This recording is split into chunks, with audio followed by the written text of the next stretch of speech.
नमस्कार दोस्तों, कैसे हैं आप सभी? मैं उम्मीद करता हूँ आप मस्त होंगे और व्यस्त होंगे।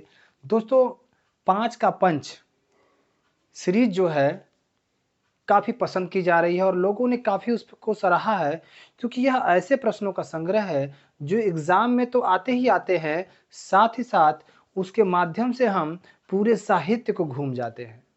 तो इसी के आधार पर दोस्तों मैं शुरू करूँगा व्याकरण के भी कुछ इम्पोर्टेंट क्वेश्चन जो पूरे प्रश्न में आते हैं और वह प्रश्न रामबाण होंगे दोस्तों। आइए देखते हैं 5 के पंच पार्ट 13 भाग 13 का इनमें से कौन सी रचना केशव की है? ऑप्शन ए कविप्रिया, बी गीतावली, सी पदावली, डी काव्य निर्णय। दोस्तों ध्यान से समझिए इसको। कविप्रिया, गीतावली, पदावली और काव्य निर्णय, इसमें से कौन सी रचना जो है केशव की है, यह आपका प्रश्न है दोस्तों। तो इसका जो सही उत्तर होगा वो होगा कवि प्रिया दोस्तों। कवि प्रिया इसका सही उत्तर होगा। अब बात फंसता है कि गीतावली, पदावली और काव्य निर्णय की रचना किन लोगों ने की है, इसको भी देख लेते हैं। तो आइए देखते हैं। ये जो गीतावली है दोस्तों, इसको संत शिरोमणि तुलसीदास, ध्यान रखिएगा, इसको लिखने वाले हैं तुलसीदास। और तुलसीदास आप जानते हैं कि इन्होंने इसमें राम के बाल बाल मतलब बालक, बाल लीला का वर्णन किया है। लीला तो नहीं कह सकते, लेकिन बालक जब थे तो उनकी बात होती है, ठीक है ना। और आप जानते हैं कि पदावली विद्यापति की है। और आप जानते हैं यह मैथिल भाषा में लिखा हुआ है, मैथिली भाषा में है। और इनको कहा जाता है मैथिल कोकिल। क्या कहा जाता है? मैथिल कोकिल कहा जाता है दोस्तों, ध्यान रखिएगा, मैथिल कोकिल इन्हें कहा जाता है। और विद्यापति की 3 रचनाएं बड़ा इंपॉर्टेंट हैं दोस्तों। कीर्तिलता, कीर्ति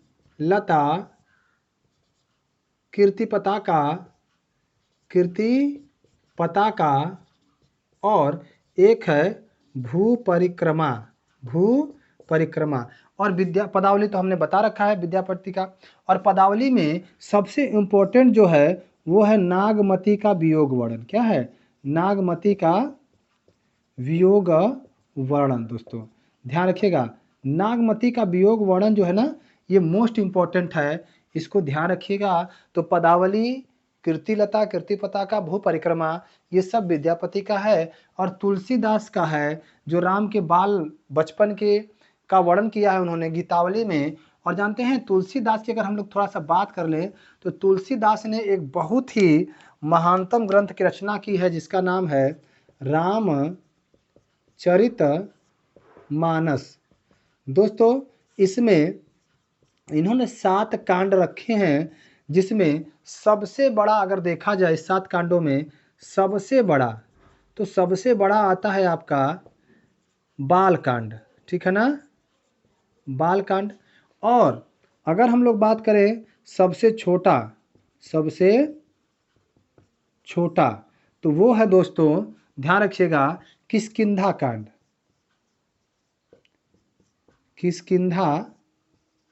कांड। ये सबसे छोटा कांड है और ये सबसे बड़ा कांड है बाल कांड दोस्तों।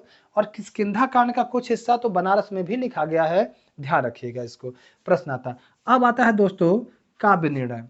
अब आपको निर्णय लेना है कि नौकरी बन के अमीर, नौकरी पाकर अमीर बनना है कि कम पढ़ के या ना पढ़ के या सिलेक्टेड क्वेश्चन ना पढ़ के भिखारी बनना है। तो इसके हो जाएंगे दोस्तों भिखारी दास ने लिखा है काव्य निर्णय।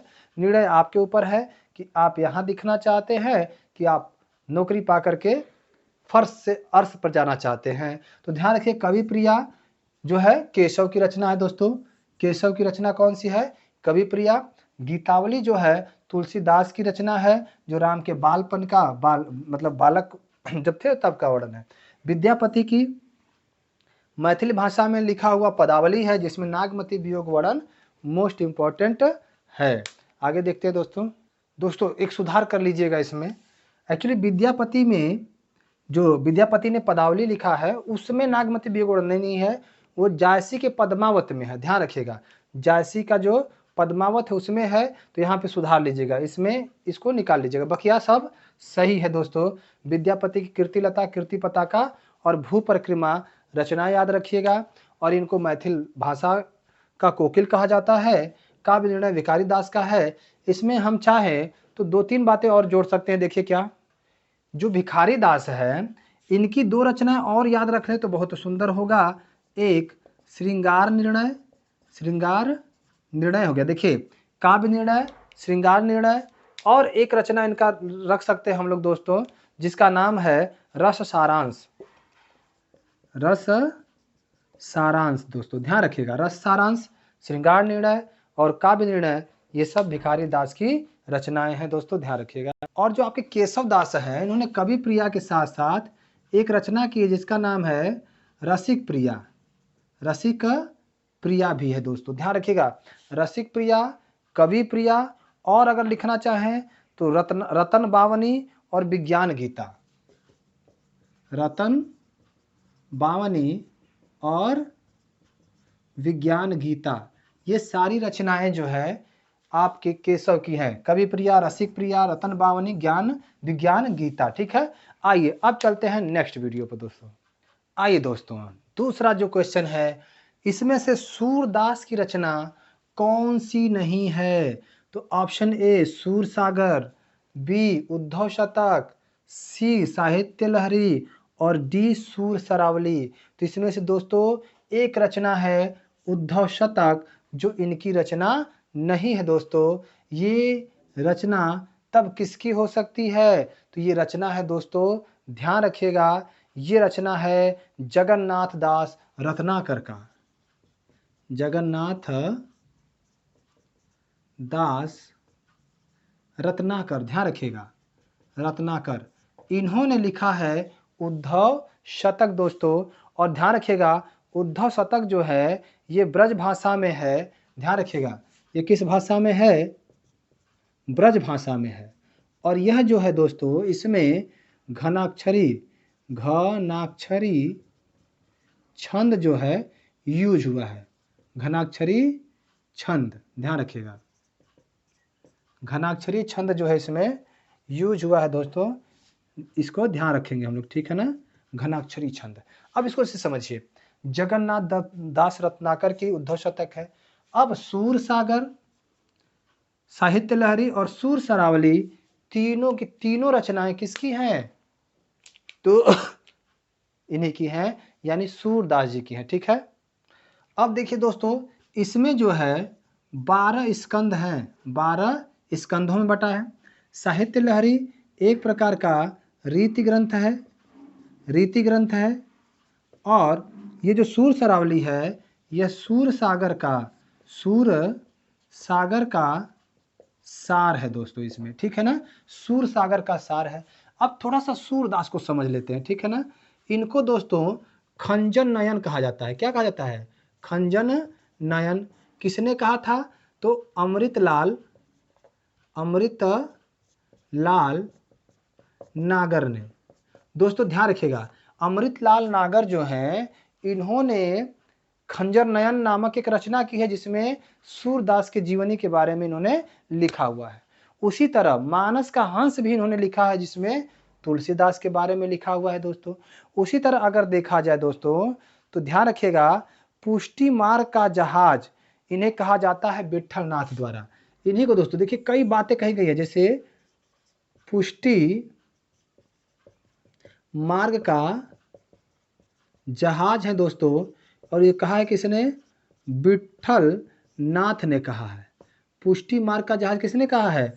विठल नाथ ने कहा है। खंजन नयन किसने कहा है? अमृतलाल नागर ने कहा है। और उसके साथ साथ ध्यान रखिएगा, यहाँ पर अगर बात कहें भक्ति का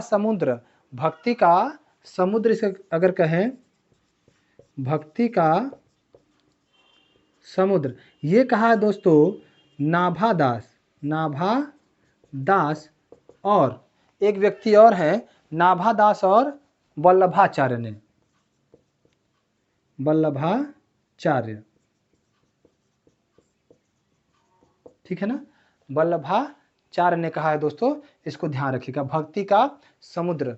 और शुक्ल ने तो इनके बारे में ये तक कह दिया है कि इन्होंने वात्सल्य रस का कोना कोना झांक लिया, किसी के लिए कुछ छोड़ा ही नहीं दोस्तों। दोस्तों इनका जो दीक्षा हुआ था ना, ये पुष्टि मार्ग में हुआ था, ध्यान रखिएगा, पुष्टि मार्ग में। और ये कहा जाता है कि जन्मांध थे, और इनका जो जन्म हुआ था लगभग 1400, समझिएगा इसको, कि ये जो जन्म हुआ था दोस्तों 1478 में इनका जन्म हुआ था, 1478 में, और मृत्यु हुई थी 1583 में। तो लगभग आप समझ सकते हैं कि इन्होंने 105 साल का जीवन जिया हुआ है। तो इस तरीके से देखिए ये है। अब सूरदास के बारे में जो प्रश्न बनते हैं ना, वो यहीं से बनते हैं, तो इसको नोट कर लीजिए। अब आगे बढ़ते हैं नेक्स्ट क्वेश्चन पे दोस्तों। चलिए दोस्तों देखिए ये कितना जबरदस्त क्वेश्चन है। खड़ी बोली के प्रथम महाकाव्य का नाम पूछा है, सोच के बताइए जरा कौन है इस चारों में से प्रथम महाकाव्य। दोस्तों इस प्रश्न से आपके जितने महाकाव्य हैं सब के सब आपके दिमाग में फिट हो जाएंगे। देखिए कैसे, option A Saket, B Kamayani, C Priya Pravas, और डी है लोकायतन। इसमें से खड़ी बोली का प्रथम महाकाव्य पूछा है दोस्तों। और आप जानते हैं कि साकेत भी महाकाव्य है, कामायनी भी महाकाव्य है, प्रिय प्रवास भी महाकाव्य है, लोकायतन भी महाकाव्य है। इसमें से सही उत्तर क्या हो सकता है, सोच के बताइए, तुरंत बताइए, कमेंट करिए जरा कमेंट बॉक्स में, जल्दी से करिए। आइए देख लेते हैं दोस्तों। तो इसका जो उत्तर होगा, ध्यान रखिएगा, उत्तर होगा प्रिय प्रवास। क्या होगा उत्तर, प्रिय प्रवास। हिंदी खड़ी बोली का प्रथम महाकाव्य इसको कहा जाता है दोस्तों। हिंदी खड़ी बोली का प्रथम महाकाव्य प्रिय प्रवास को कहा जाता है। अब आइए हम लोग बात करते हैं इन सब के बारे में, क्या क्या चीजें किसमें हैं। दोस्तों पहला महाकाव्य है, आप देख रहे हैं, इसके रचनाकार हैं राष्ट्रकवि मैथिली शरण गुप्त। ध्यान रखिएगा, इसके कार हैं मैथिली शरण गुप्त। इनका जन्म 1886 में हुआ था, 1886 में हुआ था दोस्तों। अब देखिए मैथिली शरण गुप्त की अगर हम बात करें तो इन्हीं को कहा जाता है राष्ट्र कवि। जब इन्होंने एक रचना की थी जिसका नाम है भारत भारती, इस पर अंग्रेजों ने इन्हें गिरफ्तार कर लिया था और महात्मा गांधी द्वारा इन्हें राष्ट्र कवि की संज्ञा दी जाती है। इसे ध्यान रखिएगा दोस्तों। अब इन्हीं की रचना है साकेत, जिसका अर्थ होता है अयोध्या। मैथिली भाषा में उसे साकेत कहते हैं और हिंदी में अयोध्या कहते हैं। मैं ये सारी बातें बताऊंगा जो आपके एग्जाम में अक्सर आते हैं, ठीक है ना। अब आइए देखते हैं साकेत के बारे में थोड़ी सी बात कर लेते हैं, उसके बाद मैथिली शरण गुप्त के बारे में बात करेंगे। तो अयोध्या की बात करते हैं, यानी साकेत की हम लोग बात। इसको अगर हम लोग ऐसे देखें तो यह एक प्रकार का क्या है, राम काव्य है। और जानते हैं रामचरितमानस के बाद सेकेंड सबसे प्रसिद्ध राम काव्य है, ठीक है ना। और जानते हैं इस साकेत में 12 सर्ग है दोस्तों। इसमें से जो 9वां सर्ग है जिसमें उर्मिला का विरह वर्णन है, वहां से प्रश्न ठीक ठाक बन जाते हैं। ये बड़ा ही प्रसिद्ध सर्ग है, ध्यान रखिएगा, ये क्या है, बड़ा ही प्रसिद्ध सर्ग है दोस्तों। और अगर हम लोग बात करें किसकी, मैथिली शरण गुप्त की, तो यह राष्ट्र कवि यूं ही नहीं बने, यह जो है कई रचनाओं को किया है दोस्तों। जैसे इनकी यशोधरा और द्वापर भी महाकाव्य भी हैं। यशोधरा और द्वापर भी इनकी रचना है दोस्तों। यशोधरा और द्वापर भी लगभग पूछता रहता है कि किसने लिखा है, तो यशोधरा और द्वापर भी ध्यान रखिएगा। 1932 में यशोधरा को लिखते हैं ये, और 1936 में ये लिखते हैं द्वापर को, ठीक है ना। और भी इनकी रचनाएं, कालजयी रचनाएं, जैसे रंग में भंग, जयद्रथ वध, भारत भारती हमने बता दिया है। रंग में भंग भी है इनका, जयद्रथ वध भी है दोस्तों। तो ये बातें हो गई साकेत की। अब हम लोग आते हैं जयशंकर प्रसाद के पास। ध्यान रखिएगा दोस्तों, इसके रचनाकार हैं जय शंकर प्रसाद, और हम लोग जानते हैं कि इन्हें हम छायावाद का ब्रह्मा कहते हैं दोस्तों। और यूं ही ब्रह्मा थोड़े कहते हैं, इन्होंने ऐसा काम किया है दोस्तों। और जयशंकर प्रसाद के उपन्यास 3 ही हैं, लेकिन दमदार है दोस्तों। ध्यान रखिएगा, ये 3 उपन्यास कौन कौन से हैं? तो इरावदी है, तितली है, कंकाल है, ठीक है ना। इरावती और तितली और कंकाल है, ठीक है ना, कंकाल, ठीक है। हालांकि ये जाने जाते हैं नाटकों के लिए, स्कंदगुप्त, चंद्रगुप्त, है ना, ये सब, जन्मेजय का नाग यज्ञ, इनकी रचनाएं हैं दोस्तों। आइए थोड़ी सी इनकी भी बात कर ही लेते हैं। इनके जो कामायनी महाकाव्य है दोस्तों, इसमें 15 सर्ग है दोस्तों। इस 15 में जो प्रथम सर्ग है, ध्यान रखिएगा, इसमें आपका जो प्रथम सर्ग है, प्रथम सर्ग उसे हम चिंता कहते हैं। और अंतिम सर्ग जो है यह दोस्तों आनंद है। और इस महाकाव्य का उद्देश्य ही है आनंद की स्थापना करना। और अगर जयशंकर प्रसाद की बात करें तो जयशंकर प्रसाद ने कुछ नाटक लिखे हैं, जैसे स्कंदगुप्त, चंद्रगुप्त, जन्मेजय का नाग यज्ञ दोस्तों। और उसके बाद ध्यान रखिएगा ध्रुव स्वामिनी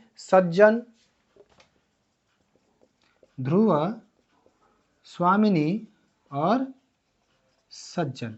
और जयशंकर प्रसाद वास्तव में बड़े ही सज्जन इंसान थे। ये कभी किसी को कष्ट देते ही नहीं थे। आंसू, झरना, लहर, कामायनी, ये सब इनकी रचना है। और ध्यान रखिएगा, इसके 15 सर्गों को हमें याद रखना होगा क्रम से, कभी कभी क्रम पूछ देता है ना। आइए उसके बाद चलते हैं दोस्तों हम लोग प्रिय प्रवास के बाद। प्रिय प्रवास के पास, जो कि आपका उत्तर है, क्या है? उत्तर है। और प्रिय प्रवास को लिखने वाले हैं दोस्तों, ध्यान रखिएगा, उनका नाम है अयोध्या सिंह हरिऔध। इनका नाम है अयोध्या सिंह, जिसको हम लोग कहते हैं हरिऔध। कई बार पूछा गया है दोस्तों, अयोध्या सिंह हरिऔध किसका पूरा नाम है? तो अयोध्या सिंह हरिऔध का पूरा नाम है। आप देख रहे होंगे ये सारी रचनाएं बहुत इंपॉर्टेंट है। इस तरीके से आपको पूरे यूट्यूब के इतिहास में कहीं भी नहीं मिलेगा 5 के पंच नाम का सीरीज दोस्तों। ध्यान रखिएगा, अपने आप में सबसे नवीनतम और सबसे मौलिक यह वीडियो है, इसको जरूर देखिएगा। चलिए आगे बढ़ते हैं दोस्तों। ये जो इन्होंने लिखा है प्रिय प्रवास, इसमें आपको मिलेगा, अगर रस पूछे तो करुण रस। इनका जो जन्म हुआ था 1909 में हुआ था दोस्तों। तो अयोध्या सिंह हरिऔध की प्रिय प्रवास जो रचना है, वह हिंदी के खड़ी बोली की पहला महाकाव्य मानते हैं दोस्तों। इसको हिंदी खड़ी बोली का पहला महाकाव्य मानते हैं। अब बचा आपका लोकायतन। लोकायतन की अगर हम लोग बात करें तो आप देखेंगे कि जो लोकायतन है, यह दोस्तों लिखी गई है किसके द्वारा? तो यह सुमित्रा नंदन पंत के द्वारा लिखी गई है दोस्तों। किसके द्वारा? सुमित्रा नंदन पंत के द्वारा, जिनका उपनाम है पंत के द्वारा। इनका उपनाम है दोस्तों, क्या नाम है? उपनाम परदेसी। इनका उपनाम परदेसी है। और मैथिली शरण गुप्त का उपनाम दोस्तों ध्यान रखिएगा, इनको रसिकेंद्र के नाम से लिखते थे। ये किस नाम से? रसिकेंद्र के उपनाम से लिखते थे। किसमें? ब्रज भाषा में। रसिकेंद्र उपनाम से ये ब्रज भाषा में लिखते थे। और सुमित्रा नंदन पंत का जो उपनाम है वो परदेसी है दोस्तों। अगर हम लोग बात करें इसके बारे में, तो भारतीय जीवन की स्वतंत्रता के बाद की कथा है। ध्यान रखिएगा, इसमें जो है, ध्यान रखिएगा, भारतीय जीवन की बात करते हैं ये स्वतंत्रता से पहले व स्वतंत्रता के बाद। ये जो भारतीय जनजीवन है उसके बारे में ये सारी बातें बताते हैं दोस्तों कि स्वतंत्रता से पहले और उसके बाद की कथा कौन कौन सी है दोस्तों। अगर देखा जाए तो पल्लव, गुंजन, ग्राम्या इनकी और रचनाएं हैं। कौन कौन सी? पल्लव, गुंजन, ग्राम्या, ये इनकी रचनाएं हैं दोस्तों। किसकी? तो सुमित्रा नंदन पंत की। तो प्रसाद पंत निराला, और जानते हैं इनको छायावाद का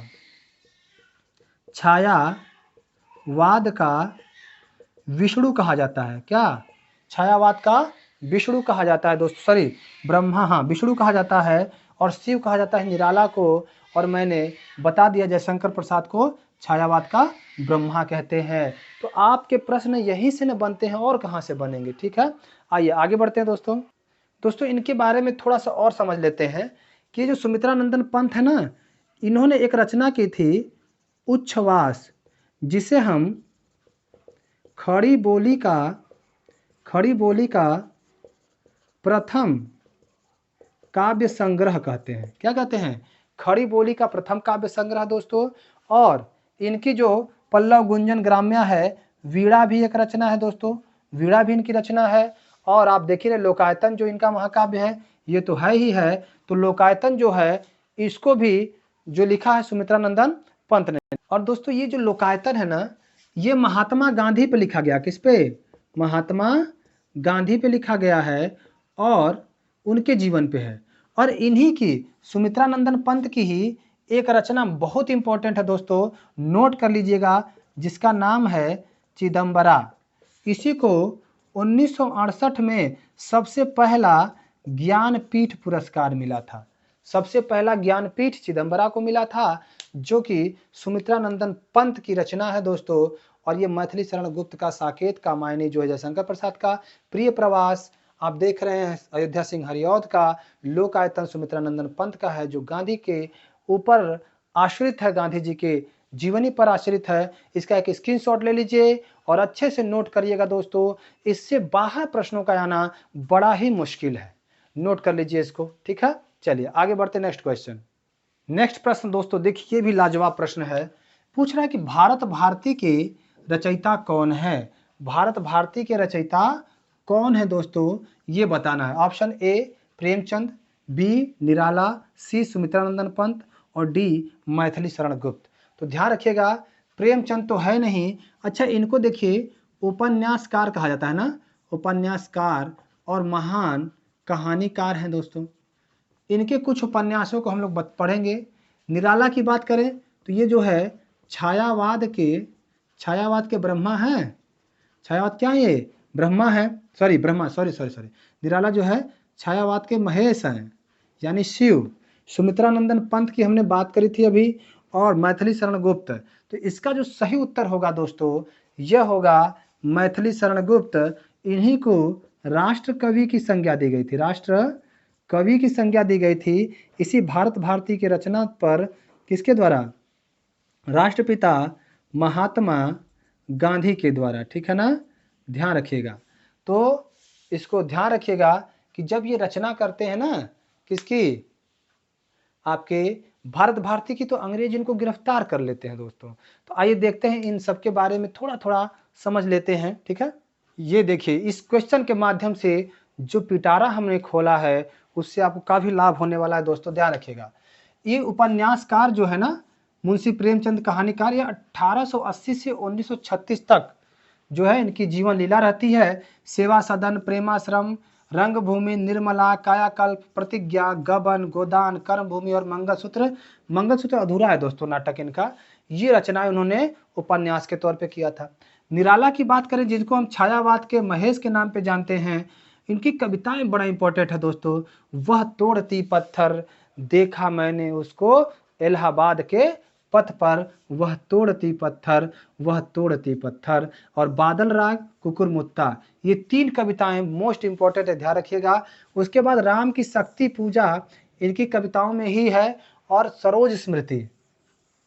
दोस्तों जब उनकी बेटी इस दुनिया से विदा हो जाती है, चली जाती है, जिससे वो बेइंतहा मोहब्बत करते रहते हैं, एक परी की तरह, एक बेटी की तरह और अपने हृदय के टुकड़े की तरह अचानक उनके जीवन से वह चली जाती है। और उस दुख भरी दास्तान में इन्होंने अपने बेटी के लिए एक कविता की रचना की।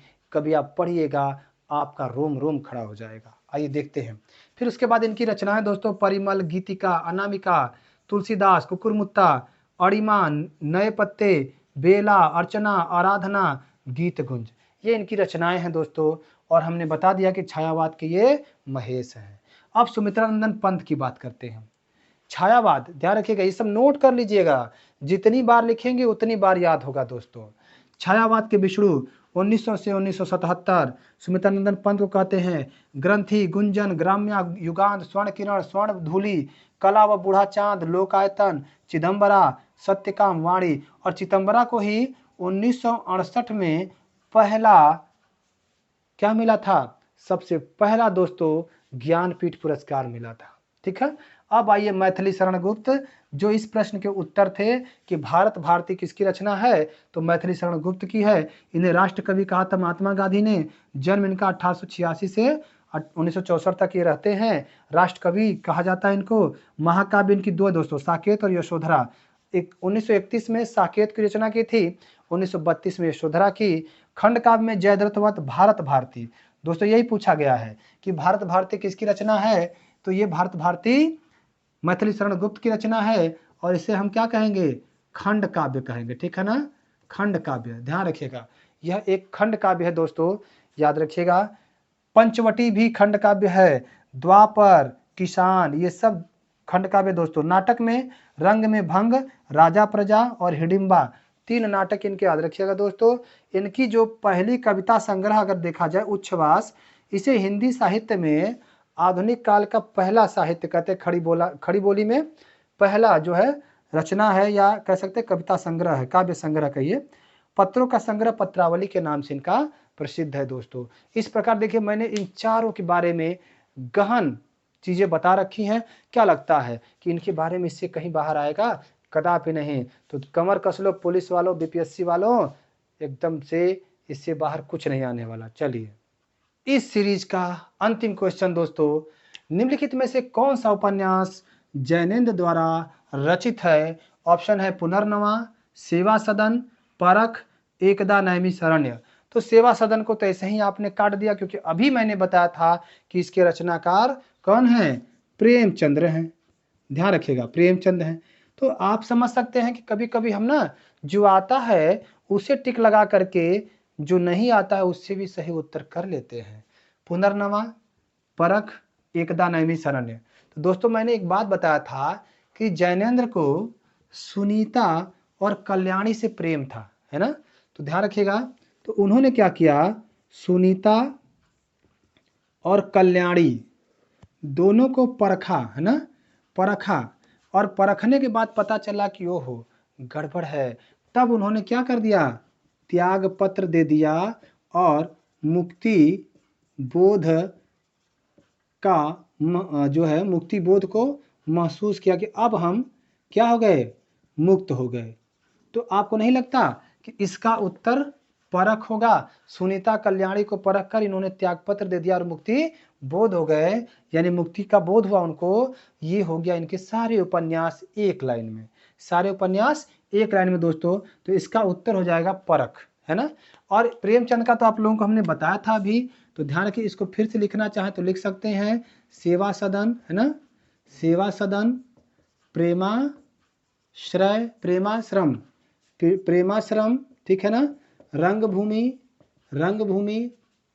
उसके बाद देखिए आपका जो है गबन, गोदान, निर्मला, मंगलसूत्र इनका अधूरा है, मंगल सूत्र इनका अधूरा है, प्रतिज्ञा भी इनकी है, प्रतिज्ञा भी है दोस्तों। तो इस तरीके से मैंने प्रेमचंद के बारे में भी सारी बातें बताई थी दोस्तों, ध्यान रखिएगा, अभी तुरंत बताया था। उसके बाद देखिए आगे बढ़ते हैं और आगे देखते हैं, कर्मभूमि भी इनकी एक है, भाई लिख लीजिएगा, कर्मभूमि, है ना, कर्मभूमि।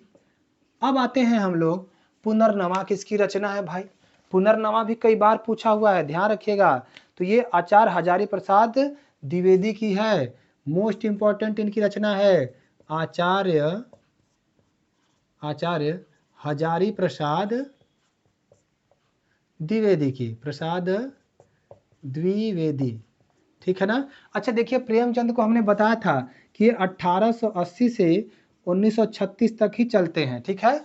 अब देखिए आचार्य हजारी प्रसाद द्विवेदी जो है, आपको दिख रहे होंगे कि इन्होंने पुनर्नवा लिखा है दोस्तों, और 1907 से 1979 तक ये रहते हैं, ठीक है ना। ये 1907 से 1979 तक रहते हैं। इनके कुछ निबंध बड़ा इंपॉर्टेंट है दोस्तों। कौन कौन से निबंध इनके बड़ा इंपॉर्टेंट है, तो नोट कर लीजिएगा। इनके निबंध में दोस्तों आपका कल्पलता, विचार व वितर्क और कूटज, कल्पलता, विचार व वितर्क, यहाँ पे और होगा वितर्क और वितर्क, विचार और वितर्क, ध्यान रखिएगा, और वितर्क, ये बड़ा इंपॉर्टेंट है। और एक कूटज भी इनका निबंध है, इसको ध्यान रखिएगा दोस्तों, ठीक है। अब आइए एकदा नैमि शरण्य पे चलते हैं। एकदा नैमि शरण्य किसकी रचना है दोस्तों, तो ध्यान रखिएगा, यह अमृत लाल नागर की रचना है दोस्तों। और इनकी रचनाओं में हमने मानस का राजहंस बताया था ना, जो कि तुलसीदास पे लिखा गया है। खंजन नयन भी बताया था मैंने, ठीक है ना, जो कि सूरदास पे इन्होंने लिखा है दोस्तों। और एकदा नैमि शरण भी हमने बता दिया इनकी रचनाओं में। और देख लेते हैं महाकाल, बूंद व समुद्र, शतरंज के मोहरे, यह भी इनकी रचना है दोस्तों। महाकाल, बूंद व समुद्र, शतरंज के मोहरे, यह भी अमृतलाल नागर की रचना है। इसको हमें क्या करना है, ध्यान रखना है दोस्तों, ध्यान रखिएगा। अच्छा एक रचना और पूछा हुआ था, पिछले वीडियो मैंने डाला है, नाच्यो बहुत गोपाल, यह भी अमृतलाल नागर की रचना है दोस्तों, ध्यान रखिएगा। और अमृत और विष, 7 घूंघट वाला चेहरा भी याद रखिएगा इनकी एक रचना में, अमृत और विष और 7 घूंघट वाला चेहरा दोस्तों, ये मोस्ट इंपॉर्टेंट रचनाएं हैं। अब बताइए क्या लगता है, अगर इस तरीके से हम लोग पढ़ लेते हैं तो क्या सफलता नहीं मिलेगी? बिल्कुल मिलेगी दोस्तों। तो लग जाइए मेरे साथ। आज का जो 5 का पंच था, तगड़ा पंच था दोस्तों। सारे क्वेश्चन पूछे जाते हैं और उनके आधार पर जितने हमने बताए हैं सब नोट करिए, जितनी बार आए कॉपी कलम लेके बैठिए, पूरा वीडियो इत्मीनान से देखिए। आपको अलग से किसी बुक को उठाने की जरूरत नहीं पड़ेगी, क्योंकि मैं कई जगहों से खोज कर इकट्ठा करता हूं, फिर उसको एक जगह लिख करके आपको देता हूं दोस्तों। तो आप जुड़ जाइए, लग जाइए। बीपीएससी भी नज़दीक है, यूपी पुलिस भी नज़दीक है, एक भी क्वेश्चन छोड़ना नहीं है। जय हिंद, जय भारत, जय संविधान।